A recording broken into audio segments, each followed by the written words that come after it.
Welcome to the Perception Podcast. My name is Olumide Moses. Today we're going to be talking about the mind. How does your mind depict man? What is mind to the depiction of your mind?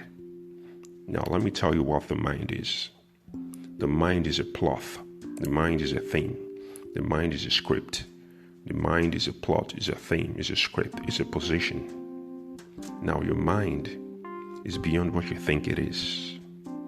Your mind is an infinite intelligence. Your mind puts you in a place whereby you find yourself in a position in the scheme of things of the earth. Most of us, or what philosophy and psychology have taught us, is that the man is the inner self. The inner self is just an atom of the man. I repeat, the inner self is just the atom and the symptom of a man. In the completion and collection of everything, whatever we've come to do, because we see it mostly as a means to an end, we see ourselves as people of purpose. What have we been called to the earth to do? I repeat, most times we see ourselves as a thing of purpose. We've been called to do something actually, to fulfill a purpose on the earth, to add value to the life of others, to be a means to an end. And how are you a means to an end? Through self-discovery, by adding value and putting people first before yourself. But don't you think life and man is much more than that? From the perspective of infinite intelligence of God, earth, fortune, but I rather use the word God. We're just a script, we're just a position, we're just a thing, we're just a plot. There's also a relation between matter and us, but I don't know if we've ever sat down to really look at this critically. Now, let me use this. Now, if you're running up a hill, the hill is making you run up on it. There's a combination and a collaboration that you're not conscious of. That is the part of the event that you don't know. That is the part of life that makes you part of it. There's always this independence of consciousness, according to Alan Watts. Let me use this correctly. If you're running up a hill, the hill is running you up. It's taking you higher and higher. There's a combination that is taking place that you're not seeing. There's a connection between two poles that you don't know. What I've been talking about, I'm talking about the mind. The mind is a position, is a script, is a thing, is a plot, is an infinite intelligence. The mind is of God, and you are a script. But psychology and philosophy sees man from the inner perspective. We are much more than inner perspective. We are much more than the inner perspective. We are a combination of what the world has come to be. That's why God gave us control of this world. The fact that man has gotten authority, or the fact that man has explored or exploited the resources of the earth, does not mean the earth is subjected to man. No matter how we see it, we are part of it. We are not independent of it. It's who we are. I have said it in individuality and collectivity in my previous podcast. We are part of the earth. That's why whenever we live, or when we fulfill our purpose based on how we've come to see the inner man, nature, earth, and fortune, and infinite intelligence has made us to believe our footprints has been taken out of. Our footprint in the sand of earth, nature, and fortune, and of God, and of life is still present. So what have I been talking about? I've been talking about the mind. The mind is much more than what you think. The mind is just you being a part of what makes everything complete. It talks about the relationship that you don't see. Now let me give you another example. How do you depict man to your mind? It depends on your state of mind. Some people see men to be mechanics. The way the man functions is just like the way the car functions. But is a car a man? A car is not a man, and a man is not a car. But when you look at the mechanism of the body biologically, and medically, it's just functioning like that of a car. You can use them as metaphors, and they're all going to make sense. Also, it's like when you see a sailing boat, is it the man that is sailing the boat, or is the wind that is sailing the boat? Is the infinite, is the intelligence, which is the mind that is sailing the boat? As Kant previously observed, Kant realized when you become conscious of your environment, you become aware. And when you become aware of your environment, it leads to curiosity. Curiosity leads to knowledge. Knowledge leads to science. Science leads to invention. And invention leads to technology. That is the mind. That is what I'm talking about.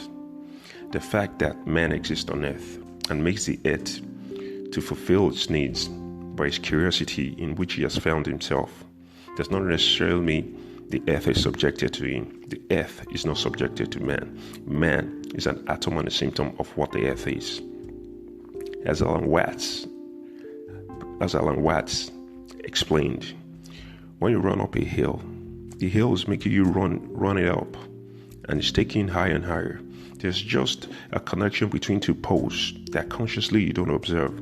There's a way in the scheme of things that events upon events that leads to a certain event that makes life very possible. That's how the mind works. That's how the mind works. So the mind is just a position, it's a script, it's a theme, it's a plot that makes you fit into the old scheme of what the earth is. Like I've said about the man on the sailing boat. When you see a man in a sailing boat, is it the wind that is sailing the boat, or is it the mind? Is it the man, or is it the wind? But rather, it's the mind. If you look at the airplane, what would you say? Is it a pilot that is flying the plane, or is it the sky? Is the intelligence? Is the mind? Is the mind that it all happened? Is in the mind that it all started, and is in the mind that it all existed? And this is why the plane is flying. So everything that we've come to achieve, everything that we've come to know, and everything that we've come to do is all in the mind. The mind is a position. It's a position in which we are fixed and connected in an unconscious way to the events surrounding us. But we tend to see it as if we are independent of it. You're not independent of it. If you walk on the ground, or if you wander in the land, it's because the ground is available. That's why you're wandering on it. If there was no ground, where would you wander to? What would you walk on? That is the combination. That is the events that you don't take note of that's helping you to really move forward. Just like the man that's running up on the hill. The hill is making him run up on it because there's a connection, there's combination. It's lifting you up, it's taking you higher. But you feel as if you're undoing. It's not of your own doing. There's what Alan Watts refers to as the gegemoge, the interdependence and the penetration of the cosmos. Let me use Jesus. Jesus said, man was not made for the law, but the law was made for man. Listen, the Bible says, Jesus said, law was not made for man, but man was not made for the law, but the law was made for man. What was Jesus talking about? Jesus was talking about when you guide your mind, you're able to operate infinitesimally. You're able to operate at the maximum. And that's what the law is talking about. It's talking about the mind. The moment you can guide the mind becomes the source of power. It becomes something beyond what you can explain. It becomes that scheme, that theme, that plot, that infinite intelligence that guides you and gives you an understanding of how you're connected and related to the unconscious events and series of events that makes you possible, that makes you why you do what you do, that makes you to discover what you know. As Immanuel Kant observed, science, knowledge, invention, technology, environment. This is the power of the mind. What have I been talking about? I'll be talking about the mind. And how do you see the mind? How you depict man in your mind. How your mind sees man in form of depiction determines what man is. Like some art pieces, they depict man in a form that is not of human nature. They depict man in other forms by making use of inanimate things, to depict man. So how do you see man? Is what man is. So your mind is the depiction, or your state of mind depicts how you see man. So your mind, as I've said, is a scheme, is a theme, is a plot. As Jesus said, the law was to guide your mind. And if the law has to guide your mind, it's to bring the consciousness you are not aware of, to take you to the point through which you could see how you're an atom or a symptom of the earth. So I've been talking about the mind, how powerful the mind can be, and what we need to do and how we are able to use our mind by discovering how we are connected with the things around us.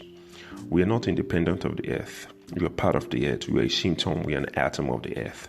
This is like explaining beyond individuality and collectivity in my previous podcast. I hope you've enjoyed this topic. Remain blessed. Bye-bye.